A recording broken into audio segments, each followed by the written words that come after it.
I've never spoken after a prime minister or a US ambassador, so it kind of brings new meaning to the phrase, tough act to follow.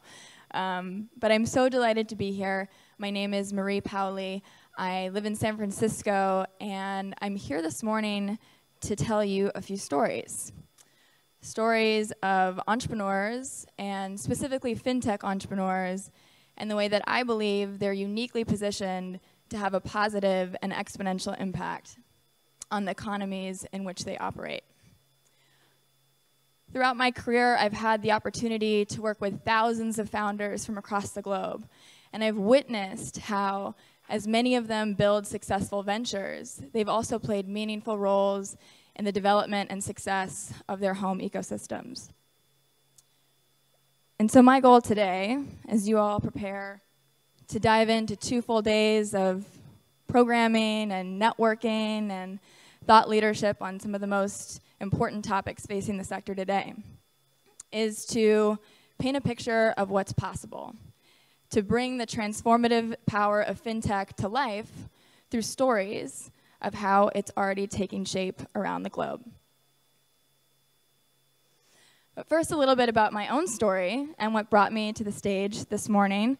I'm originally from Albuquerque, New Mexico, which is in the southwestern United States. I'm guessing most of you have never been there. And I had the opportunity, after attending university at George Washington in DC, to serve under President Obama at the US Department of State, where I supported exchange programs that brought together professional leaders from around the world, many of them entrepreneurs and many of them in the financial sector. My work doing this at the US Department of State led me to join the planning committee for the 2016 Global Entrepreneurship Summit. You'll see the little light bulb right here. That took place at Stanford University in California and brought together about 700 entrepreneurs from around the world, 300 investors, to share best practices and learn from one another. But when I found myself in what I sometimes think of as the radioactive waters of Silicon Valley, I didn't want to leave. I wanted to dive deeper into the mix of it all. I wanted to understand more deeply what entrepreneurs really need to grow and succeed at scale. And so I left government and headed out west. I joined a founder accelerator called Blackbox as director of partnerships and programs. And during my time there, we worked with over 400 founding teams and CEOs from 60 countries to really help them scale their own leadership and their own vision as their companies began to grow rapidly. And today, I'm the founder of a boutique global consultancy called Prismatic. I work with startups, corporates, and other ecosystem players to think about how they can build products and initiatives that resonate on a global scale. Now, why we are all here today is to talk about fintech. And this is an incredibly broad sector with a very long history. So technology has played an important role in the financial sector since the very beginning. But as we see the explosive growth of the internet economy take place, that growth is so inextricably linked to the right financial infrastructure being in place. We've all seen how developments in fintech are lowering the barrier to access to market. They are challenging legacy systems and business models. And they are rapidly enabling new ways of acquiring, understanding, and serving customers.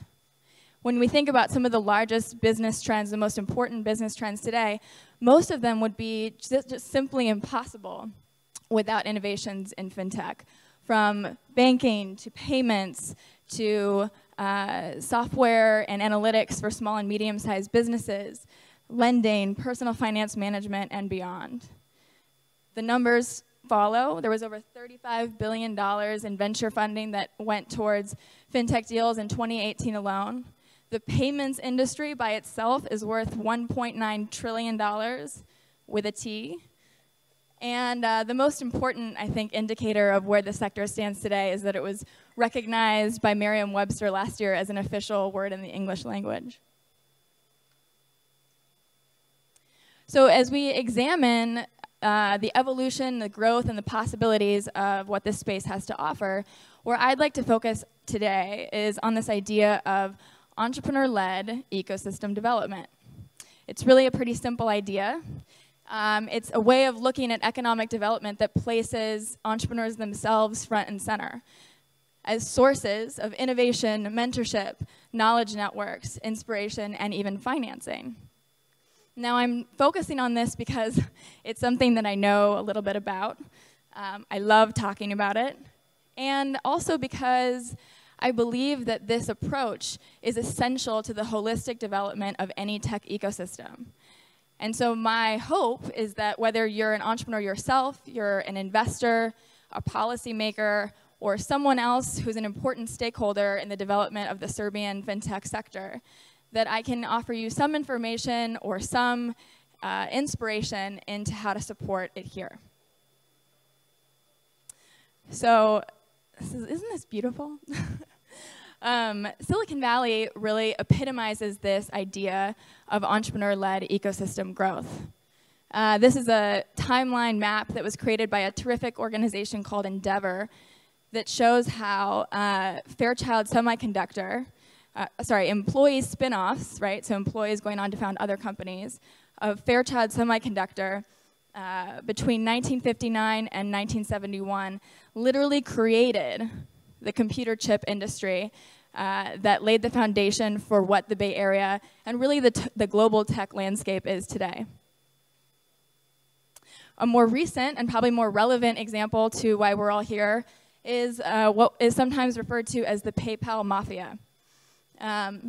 These are some of the founders and the core team members of that company who have gone on to found companies like LinkedIn, Palantir, SpaceX, Tesla, and Yelp. They have founded some of the world's most prestigious venture companies and funded companies like Facebook, Lyft, Uber, Stripe, Pinterest, and more. Basically just about every unicorn that Silicon Valley has produced in the last 2 decades. If you look at some of the most prominent fintech companies out of Silicon Valley today, you have Stripe, which is now valued at over $22.5 billion, that's providing economic infrastructure for internet businesses in over 120 countries. Affirm is a consumer credit startup, more like scale-up at this point, that is challenging the traditional online checkout experience by offering merchants the ability to provide their customers with flexible payment options. Plaid, one of the biggest players in fintech, yet lesser known, is providing a technology layer for financial services, enabling applications to link users' bank accounts with a unified banking API.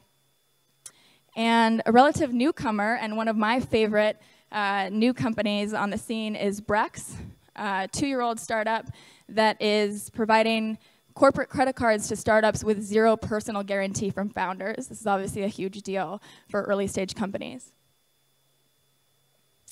But let's be real, most of the growth in the fintech sector actually is happening outside of Silicon Valley. In fact, Ant Financial, or Alipay, raised more than 35% of all venture funding for fintech solutions in 2018. They're now the largest provider of mobile payments on the planet. Amsterdam-based Adyen is tapping into the global trend of omni-channel shopping, allowing merchants to process payments in-store, online, and through mobile. And mobile lending startup Branch International just raised $170 million, one of the largest rounds ever to an Africa-focused startup to help increase access to financial products and services in emerging markets. And in Brazil, where over 60 million people do not have a checking account, digital bank and credit card issuer Nubank is transforming the way that consumers manage their money. So a lot of things have to go right for a company to even hope to kind of play on the level of some of these players that I've just mentioned. Entrepreneurs need access to capital, they need access to market, to talent, they need access to the right infrastructure. not to mention business-friendly regulatory environments, and I think most of all, a very healthy dose of luck. But if we look at the examples of Fairchild and PayPal and so many others, I think it's so important that we don't underestimate the importance of the right mindset and the right culture in terms of how we see sectors flourish and economies develop. If we view entrepreneurs as architects not just of solutions, but of entire ecosystems, and we invest in them from that approach, everyone is better off in the long run. So I want to bring it back down to earth a little bit for a few moments. I have 5 snapshots that I'd like to share with you of earlier stage fintech startups from around the world that I've personally worked with and how they're already starting to have a positive impact on their home economies. So Sebastian here in the blue sweater, looking very happy. He's one of the co-founders of a company called Increase, based in Buenos Aires, Argentina. This photo was taken just after he and his team won Google Demo Day for the Americas. Now, in Argentina, tech startups like Increase are accomplishing something that the government and traditional financial institutions have largely failed to do, which is to provide real and effective solutions for merchants to better control their businesses and understand their cash flow. In Latin America and in many parts of the world, merchants process payments and receive income from a variety of sources. So when it comes to credit card companies, whether it's Visa or MasterCard or Amex, all of these companies have different payout dates and charge different fees and show you transaction data in different formats. This results in a lot of confusion, a lack of visibility, a lack of transparency for merchants, and especially when you're just trying to kind of make your bottom line, that type of instability can be deadly. So Increase provides a digital dashboard that aggregates all of that data and helps merchants to really visualize their cash flow status. They have already been serving over 25,000 B2B clients. Over 70% of them are small businesses. And just to give you a sense of kind of the scale of what a company even like this, that's just several years old, is accomplishing, they're processing about 1% of the national GDP of Argentina every month. Things are going well for them. They've just raised a $3 million Series A, and they're beginning to expand to serve merchants in other parts of Latin America. How many of you are coffee drinkers? I am definitely a coffee drinker, especially when I'm 9 hours ahead of my normal time zone. Well, did you know that if you are a coffee drinker in Mongolia, that you are 17 times more likely to pay back a loan on time? It's interesting. Probably because you just wake up in the morning. This is one of thousands of consumer behavior insights that Bayar here in the upper left-hand corner and his team at And Global process through a machine learning algorithm to determine an applicant's creditworthiness and issue them a microloan in under 5 minutes through their platform. In Mongolia and in many emerging markets where there are significant gaps in the traditional lending infrastructure, consumers and small businesses are forced to pursue loans that can be predatory or informal. Bayar and his co-founders actually started And Global after just getting overwhelmed with the number of personal loan requests that they would get from friends and family when they needed to get a business off the ground or they needed to put a kid through school or had an unexpected emergency come up.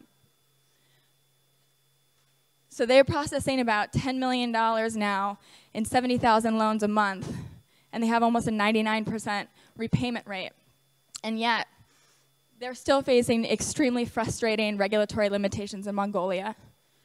This means that with the $15 million in outside capital they've raised from investors in Singapore and Japan, they're now starting to look to expand in other parts of Asia, which is exciting, but still so much left to be untapped in Mongolia, in their home market. Lupina is based in Madrid and is one of Europe's most dynamic and exciting female founders. Her company, Tonic, is not just a wildly popular personal finance app, personal finance management app, that allows its users to track and analyze their spending and saving.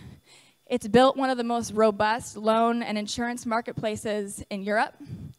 It's secured one-of-a-kind partnerships with global online retailers like Amazon, offering its users 0% interest on purchases. And it can offer up to a $40,000 or 40,000 euro loan in under 3 minutes through the technology that it's built, which is obviously quite significant, even in a developed market like Spain. So they've raised 51 million. They have over 700,000 active users.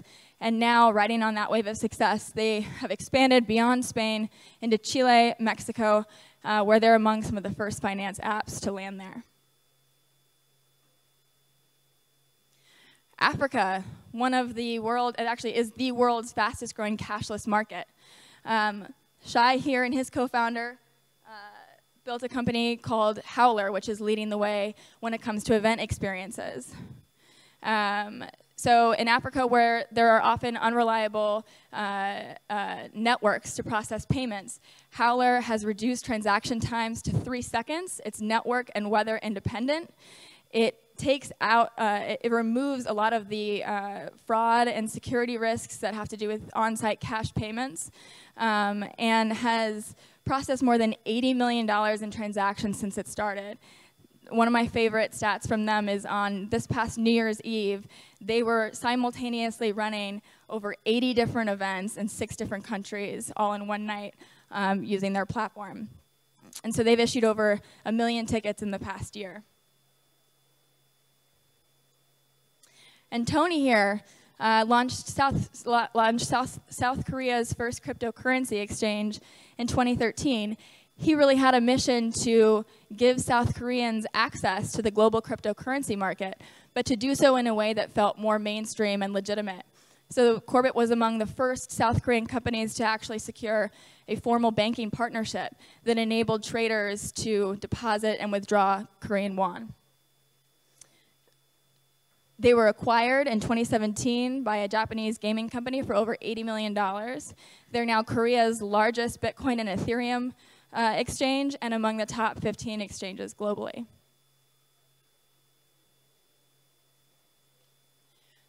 So I tell these stories because they really excite me. They excite me because they show a glimpse of what is possible. They show entrepreneurs who are creating real solutions to real problems and creating significant economic impact, even in environments where the obstacles in their way are many. They show us what's possible. But what did we think was possible 50 years ago, or 10 years ago, or even 2 years ago? How will Serbia and the Balkans leverage some of these existing solutions to drive the growth of the economy here? How will innovators here create solutions that have yet to be unlocked? And how will we not only benefit them, but support them? So you may have noticed that I didn't include any examples from Serbia or the region here, and that's because it's my first time here, and I'm not that familiar with the market. So I'd love to hear from you about the state of play in the fintech sector here. I'd love to hear your challenges, your success stories, and your ideas for the future. Thank you.